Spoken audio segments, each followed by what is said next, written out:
Viewers, എല്ലാവർക്കും ദിജോസ് വേൾഡിൻ്റെ പുതിയൊരു വീഡിയോയിലേക്ക് സ്വാഗതം. ഈ ഒരു ലക്ഷണം കണ്ടിട്ട് പ്രഗ്നൻസി ടെസ്റ്റ് ചെയ്ത് നോക്കിക്കഴിഞ്ഞാൽ 99% ആളുകൾക്കും പോസിറ്റീവ് റിസൾട്ട് കിട്ടി. അപ്പോൾ ആ ലക്ഷണം എന്താണെന്ന് നമുക്ക് നോക്കാം. വീഡിയോ നമുക്ക് സ്റ്റാർട്ട് ചെയ്യാം. ഇവിടെ സംസാരിക്കുന്നത് നമ്മുടെ സോക്കോൾഡ് പ്രഗ്നൻസി ലക്ഷണങ്ങളിൽ പെടുന്ന ഏറ്റവും പ്രമുഖനായിട്ടുള്ള ഒരു ലക്ഷണത്തിനെ പറ്റിയിട്ടാണ്. വൊമിറ്റിംഗ് അല്ലെങ്കിൽ നോഷിയ എന്നുള്ളൊരു ഫീലിംഗ്, അതായത് വൊമിറ്റിംഗ് അല്ലെങ്കിൽ വൊമിറ്റ് ചെയ്യാനായിട്ടുള്ള ഒരു ടെൻഡൻസി.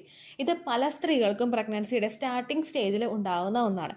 ഇത് എപ്പോൾ മുതൽ കണ്ടു തുടങ്ങും, ഇതെങ്ങനെയാണ് നമുക്ക് ഫീൽ ചെയ്യുന്നത്, ഇതിൽ വന്നു കഴിഞ്ഞാൽ നമ്മൾ എപ്പോഴാണ് പ്രഗ്നൻസി ടെസ്റ്റ് ചെയ്ത് നോക്കേണ്ടത്, അങ്ങനെയുള്ള കാര്യങ്ങളൊക്കെ ഉൾപ്പെടുത്തിക്കൊണ്ടുള്ളതാണ് ഇന്നത്തെ വീഡിയോ. അപ്പോൾ നമുക്ക് വീഡിയോ സ്റ്റാർട്ട് ചെയ്യാം. സാധാരണയായിട്ട് നമ്മൾ പ്രഗ്നൻ്റ് ആകുന്ന സമയത്ത് ഓൾമോസ്റ്റ് നിങ്ങളുടെ ഒരു ഇംപ്ലാന്റേഷൻ നടക്കുന്ന സമയം, ആ സമയം എന്ന് പറയുന്നത് ഓവുലേഷൻ കഴിഞ്ഞിട്ട് 6 to 12 ഡേയ്സ് ആണ്. 6 to 12 ഡേയ്സ് എന്ന് പറയുന്ന ഒരു ടൈം ഗ്യാപ്പ് നമ്മൾ പറയുന്നുണ്ടെങ്കിൽ കൂടിയും ഏകദേശം നിങ്ങൾക്ക് ഇംപ്ലാന്റേഷൻ സംഭവിക്കുന്നത് ഓവുലേഷൻ കഴിഞ്ഞിട്ടുള്ള ഒരു 9ാമത്തെയോ 10ാമത്തെയോ ദിവസമായിരിക്കും. ഇംപ്ലാന്റേഷൻ എന്ന് പറയുന്നൊരു പ്രോസസ്സ് നടക്കുന്നത് നമ്മുടെ യൂട്രസിൻ്റെ വോളിൽ വന്നിട്ട് എൻഡോമെട്രിയൽ ലൈനിങ്ങിൽ വന്നിട്ട് ഫെർട്ടിലൈസ്ഡ് ആയിട്ടുള്ള എംബ്രിയോ അറ്റാച്ച് ആവുന്നതാണ്. ഈ എംബ്രിയോ അറ്റാച്ച് ആകുന്ന സമയം മുതൽ നമ്മളുടെ ശരീരത്തിൽ 2 ഹോർമോൺസ് ഭയങ്കരമായിട്ട് കൂടും.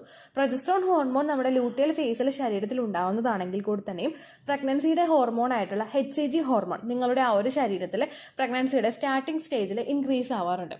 ഹ്യൂമൻ കൊറിയോണിക് ഗൊണാഡോട്രോഫിൻ എന്ന് പറയുന്ന ഹോർമോണാണ് നമ്മളുടെ ശരീരത്തിൽ നിങ്ങൾ പ്രഗ്നൻ്റ് ആണോ അല്ലയോ എന്ന് കണ്ടുപിടിക്കാൻ വേണ്ടിയിട്ട് സഹായിക്കുന്നത്.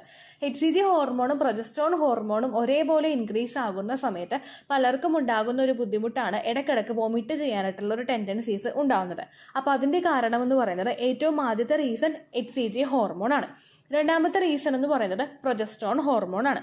പ്രൊജസ്ട്രോൺ ഹോർമോൺ ഈ ഒരു ബുദ്ധിമുട്ടുണ്ടാക്കാനായിട്ടുള്ള കാരണം എന്താണെന്ന് വെച്ച് കഴിഞ്ഞാൽ നമ്മൾ പ്രഗ്നൻ്റ് ആകുന്ന സമയത്ത് നമ്മളുടെ ഡൈജഷൻ ഒന്ന് സ്ലോ ആകാറുണ്ട്. നമ്മുടെ ദഹനം കൃത്യമായിട്ട് നടക്കാത്തത് കൊണ്ട് തന്നെ ഗ്യാസ് ശരീരത്തിൽ ഇടയ്ക്കിടയ്ക്കായിട്ട് ഫോം ചെയ്യും. ശരീരത്തിൽ കൂടി ഉണ്ടായിരുന്ന ആ ഡൈജഷൻ സ്ലോ ആകുന്നതിനനുസരിച്ച് നമ്മുടെ ശരീരത്തിൽ ഗ്യാസ് പോകാനായിട്ടുള്ള സിറ്റുവേഷൻ ഉണ്ടാവില്ല. മേളിൽ കൂടിയും കീഴ്പോട്ട് കൂടിയും ഇടയ്ക്കിടയ്ക്കായിട്ട് നമുക്ക് ഫ്രീക്വൻ്റ് ആയിട്ട് നമുക്ക് ബർപ്പിംഗ് അനുഭവപ്പെടും. ഇങ്ങനെ ഗ്യാസ് വന്ന് തിങ്ങുന്നതിൻ്റെ ഭാഗമായിട്ട് നിങ്ങൾ കഴിക്കുന്ന ഭക്ഷണം കൂടുതലായിട്ട് തികട്ടി വരുന്നത് പോലെയുള്ള ഒരു സിറ്റുവേഷൻ നിങ്ങൾക്ക് ഉണ്ടാകും.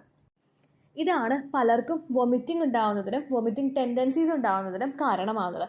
ചിലർ ഭക്ഷണം കഴിക്കുന്നതിന് മുൻപ് തന്നെ വയറ് ഭയങ്കരമായിട്ട് തിങ്ങി നിൽക്കുന്നത് പോലെ തോന്നും. അതിനുശേഷം ഫുഡ് കഴിച്ച് അപ്പോൾ തന്നെ വൊമിറ്റ് ചെയ്യാനായിട്ടും തുടങ്ങും. ശരിക്കും ഒരുപാട് പേര് പറയുന്നുണ്ട് തിന്നുന്നത് വാഷ് ബേസിന് കൊടുക്കുക, അങ്ങനെയുള്ള രീതിയായിരുന്നു ഉണ്ടാകുന്നത് പലർക്കും പ്രഗ്നൻസി സമയത്ത്. എൻ്റെ മോളെ പ്രഗ്നൻ്റ് ആയിരുന്ന സമയത്തും എനിക്ക് അതായിരുന്നു ഉണ്ടായിരുന്നത്. ഏറ്റവും കൂടുതൽ എനിക്ക് മനസ്സിലാകാഞ്ഞ അല്ലെങ്കിൽ എനിക്ക് ആരും പറഞ്ഞു തരാൻ ഇല്ലാതിരുന്ന ഒരു പ്രശ്നമായിരുന്നത്. ഭക്ഷണം കഴിക്കുന്നത് കൃത്യമായിട്ട് ഞാൻ നിയന്ത്രിച്ചിരുന്നെങ്കിൽ എനിക്ക് ആ ഒരു വൊമിറ്റിംഗ് ഒക്കെ വരുന്നതിൻ്റെ അളവ് കുറയ്ക്കാനായിട്ട് സാധിക്കുമായിരുന്നു. കാരണം നമ്മളുടെ ശരീരത്തിൽ ഗ്യാസ് ഫോം ചെയ്യാനായിട്ടൊരു ഇട നമ്മൾ കൊടുക്കാതിരുന്നു കഴിഞ്ഞാൽ, ഒരു അവസരം നമ്മൾ കൊടുക്കാതിരുന്നു കഴിഞ്ഞാൽ നമുക്ക് ഇത്തരത്തിലുള്ള സിംറ്റംസ് ഒന്നും ഉണ്ടാവുകയും ചെയ്യില്ല. അപ്പോൾ ഈ ഒരു അസ്വസ്ഥത നമുക്ക് ഉണ്ടാവുന്നത് ഏകദേശം ഭക്ഷണം കഴിക്കുന്നതിന് മുൻപായിട്ടുള്ള സമയത്തോ അല്ലെങ്കിൽ ഭക്ഷണം കഴിച്ച് ഉടനെയുള്ള സമയത്തോ ആയിരിക്കും ഉണ്ടാവുന്നത്. ഏറ്റവും കൂടുതൽ അടുത്തതായിട്ട് നമുക്ക് വരുന്നത് നമ്മൾ രാവിലെ എഴുന്നേൽക്കുന്ന സമയത്തായിരിക്കും. രാവിലെ എഴുന്നേൽക്കുമ്പോഴേക്കും നമ്മുടെ ശരീരത്തിലെ ഹോർമോൺസ് ഒക്കെ അതിൻ്റെ പീക്കിൽ നിൽക്കുന്ന ഒരു സമയമായിരിക്കും. രാത്രി നമ്മൾ ഉറങ്ങുന്ന സമയത്ത് നമ്മുടെ ശരീരത്തിൽ ഒരുപാട് ആക്ടിവിറ്റീസ് നടക്കുന്നുണ്ട്. അതുപോലെ ഹോർമോൺസിൻ്റെ സർജ് നമ്മുടെ ശരീരത്തിൽ ഉണ്ടാകുന്നുണ്ട്. ആ സമയത്ത് നമ്മൾ എഴുന്നേറ്റ് കഴിയുമ്പോഴേക്കും ഫ്രഷ് ആയിട്ട് നമ്മളൊരു വെള്ളം കുടിക്കുന്ന സമയത്തോ അല്ലെങ്കിൽ ജസ്റ്റ് ഒന്ന് ബ്രഷ് ചെയ്യുന്ന സമയത്തോ നമുക്ക് വൊമിറ്റ് ചെയ്യാനായിട്ടുള്ള ടെൻഡൻസീസ് ഭയങ്കര കൂടുതലായിരിക്കും. ചിലർ വൊമിറ്റ് ചെയ്യുകയും ചെയ്യും. ഏറ്റവും കൂടുതൽ പ്രഗ്നൻസിയുടെ സ്റ്റാർട്ടിംഗ് സ്റ്റേജിൽ നമ്മൾ വൊമിറ്റ് ചെയ്യുന്നത് ഒരു യെല്ലോ കളറിലുള്ളൊരു ഫ്ലൂയിഡായിരിക്കും. ഭയങ്കരമായിട്ട് വായിക്ക് കയ്പ്പ് ഉണ്ടാക്കുന്ന ഭയങ്കര അസഹനീയമായിട്ടുള്ളൊരു ടേസ്റ്റ് ഉള്ള ഒരു ഫ്ലൂയിഡായിരിക്കും നമ്മൾ വൊമിറ്റ് ചെയ്ത് പോകുന്നത് കേട്ടോ. ശരീരത്തിൽ ഗ്യാസ് ഫോം ചെയ്യുന്നതിനനുസരിച്ചിട്ടാണ് ഇത്തരത്തിലുള്ളൊരു ഫ്ലൂയിഡ് നമ്മൾ വൊമിറ്റ് ചെയ്ത് പോകുന്നത്. ഏറ്റവും കൂടുതൽ രാവിലെ സമയത്തായിരിക്കും ഇത് ഉണ്ടാകുന്നത്. അതിനുശേഷമുള്ള വൊമിറ്റിംഗ് ഒക്കെ പലർക്കും കഴിച്ച ഫുഡ് തന്നെയായിരിക്കും പോകുന്നത്. അതിപ്പോൾ നിങ്ങൾ ബ്രേക്ക്ഫാസ്റ്റ് കഴിക്കുന്നതിൻ്റെ ആ ഒരു സമയത്തൊക്കെ ആയിരിക്കും നമുക്ക് ആ ഒരു സെൻസേഷനും ഉണ്ടാകുന്നത് കേട്ടോ. ഇനി ഇത് എപ്പോഴാണ് നമുക്ക് കുറയുന്നതെന്ന് ചോദിച്ചു കഴിഞ്ഞാൽ ഏകദേശം നിങ്ങളുടെ ഒരു ഫസ്റ്റത്തെ ട്രൈമസ്റ്റർ ഒക്കെ ആവുന്ന സമയത്ത് ഹോർമോൺസ് ഒരുവിധം ഒരു ലെവലിൽ എത്തിയിട്ടുണ്ടാകും. HCG ഹോർമോണൊക്കെ ആ ഒരു സമയം എത്തുമ്പോഴേക്കും അതിൻ്റെ ഒരു പീക്കിൽ എത്തിയിട്ട് പിന്നെ അങ്ങോട്ടേക്ക് ഒരുപാട് ഇൻക്രീസ് ആകാതെ നിൽക്കുന്ന ഒരു സ്റ്റേജ് ഉണ്ടാകും. ആ സമയം വരെയൊക്കെ നിങ്ങൾക്ക് ഈ ഒരു വ്യത്യാസം, ആ ഒരു ഹോർമോൺസിൻ്റെ ഇൻക്രീസ് നിങ്ങൾക്ക് ഉണ്ടാവുന്നത് കൊണ്ട് പ്രഗ്നൻസിയുടേതായിട്ടുള്ള ഈ ലക്ഷണങ്ങളൊക്കെ നിങ്ങൾക്ക് കാണാറുണ്ട്. അതുപോലെ തന്നെ പ്രൊജസ്ട്രോൺ ഹോർമോണും ശരീരത്തിൽ ഇൻക്രീസ് ആയി വരുന്നത് കൊണ്ടും നിങ്ങൾക്ക് ഈ ഒരു ബുദ്ധിമുട്ട് അനുഭവപ്പെടാം. പിന്നെ പ്രൊജസ്ട്രോണിൻ്റെ സപ്ലിമെൻറ്റ്സ് എടുക്കുന്നവരാണ് നിങ്ങളെങ്കിൽ, അതായത് പ്രഗ്നൻസി ആവാനായിട്ട് ചില ഡോക്ടേഴ്സ് ഓവുലേഷൻ ഇൻഡ്യൂസ് ചെയ്യാനും അതുപോലെ പ്രഗ്നൻസിൻ്റെ എൻഡോമെട്രിയൽ ലൈനിങ് ഒക്കെ കൃത്യമായിട്ട് വളരാൻ വേണ്ടിയിട്ടും ലൈനിങ് ഷെഡ് ആവാതിരിക്കാനൊക്കെ വേണ്ടിയിട്ട് പ്രൊജസ്ട്രോണിൻ്റെ സപ്ലിമെൻറ്റ്സ് കൊടുക്കാറുണ്ട്.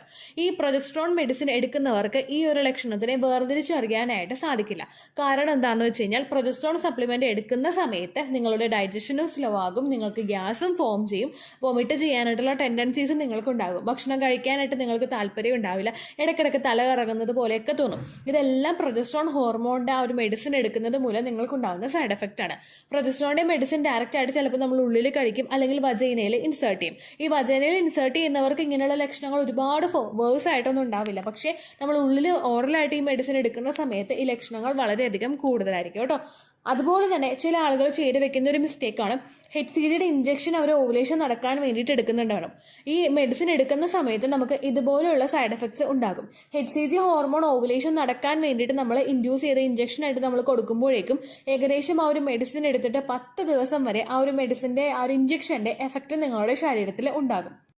ആ സമയത്തും നമുക്ക് ഇതുപോലുള്ള ലക്ഷണങ്ങൾ തുടർച്ചയായിട്ട് അനുഭവപ്പെടാറുണ്ട്. അപ്പോൾ ആ ഒരു സമയത്ത് നിങ്ങൾക്ക് പ്രഗ്നൻ്റ് ആണോ അല്ലെങ്കിൽ ഈ ഒരു ലക്ഷണം കണ്ടു കഴിഞ്ഞാൽ പ്രഗ്നൻസിയുടേതാണോ അല്ലെങ്കിൽ മെഡിസിൻ്റെ സൈഡ് എഫക്റ്റ് ആണോ എന്ന് നമുക്ക് വേർതിരിച്ചറിയാനായിട്ട് സാധിക്കില്ല.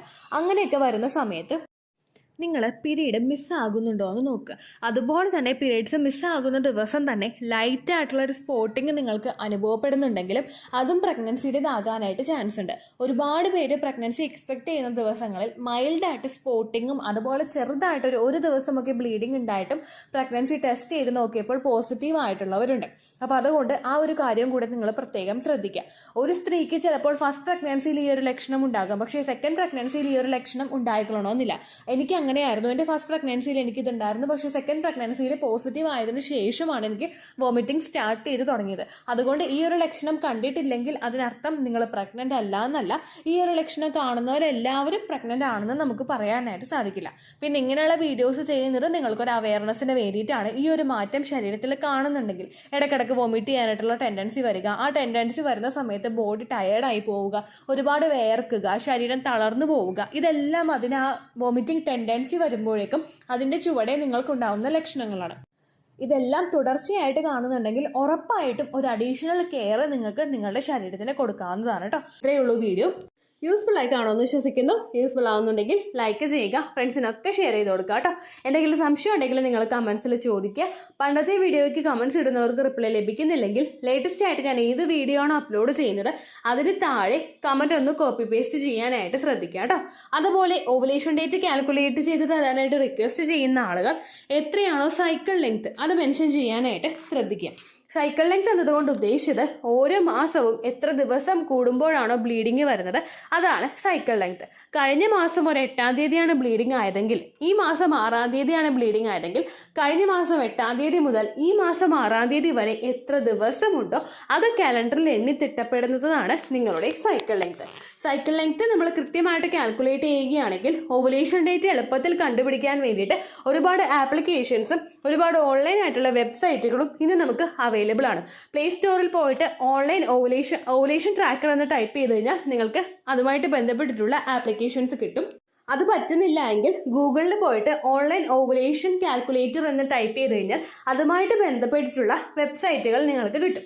അതിൽ നിങ്ങളുടെ ലാസ്റ്റ് മന്തിലെ മെൻസ്ട്രേഷൻ്റെ ഡേറ്റും ഒപ്പം ഞാൻ ഈ പറഞ്ഞ രീതിക്ക് നിങ്ങൾ കാൽക്കുലേറ്റ് ചെയ്യുന്ന സൈക്കിൾ ലെങ്ത്തും എൻ്റർ ചെയ്ത് കൊടുക്കുകയാണെങ്കിൽ നിങ്ങൾക്ക് കൃത്യമായിട്ട് ഓവുലേഷൻ ഡേറ്റ് കണ്ടുപിടിക്കാനായിട്ട് സാധിക്കും. ഫെർട്ടൈൽ ടൈം പീരീഡും നിങ്ങൾക്ക് കിട്ടും. അതായത് എത്ര ദിവസം മുതൽ കോൺടാക്ട് ചെയ്ത് തുടങ്ങിക്കഴിഞ്ഞാൽ നിങ്ങൾ പ്രഗ്നൻ്റ് ആകും എന്നുള്ളൊരു ഡേറ്റും നിങ്ങൾക്ക് പ്രോപ്പറായിട്ട് കിട്ടും കേട്ടോ. ഇത് കാൽക്കുലേറ്റ് ചെയ്യുന്ന സമയത്ത് സൈക്കിൾ ലെങ്ത് കാൽക്കുലേറ്റ് ചെയ്യുന്ന സമയത്ത് നിങ്ങളുടെ ആ ഒരു കലണ്ടറിൽ നോക്കി തന്നെ നിങ്ങൾ കാൽക്കുലേറ്റ് ചെയ്യുക. പല മാസങ്ങളിലും 30-31 ദിവസമുണ്ട്, അതുകൊണ്ടാണ് അങ്ങനെ പറഞ്ഞത്. ഒപ്പം നിങ്ങൾക്ക് ബ്ലീഡിങ് തുടങ്ങിയ ദിവസത്തിന് വേണം നിങ്ങൾ ഡേ 1 ആയിട്ട് എടുക്കാൻ വേണ്ടിയിട്ട്. സ്പോട്ടിങ് തുടങ്ങിയ ദിവസത്തിനെ, അതായത് ചെറുതായിട്ട് ഡിസ്ചാർജ് പോയി തുടങ്ങിയ ദിവസത്തിനെ നിങ്ങൾ കൺസിഡർ ചെയ്യേണ്ട ആവശ്യം ഇല്ല കേട്ടോ. അപ്പോൾ ഇത്രയേ ഉള്ളൂ വീഡിയോ. അടുത്തൊരു വീഡിയോ ആയിട്ട് നമുക്ക് വീണ്ടും കാണാം. ബൈ.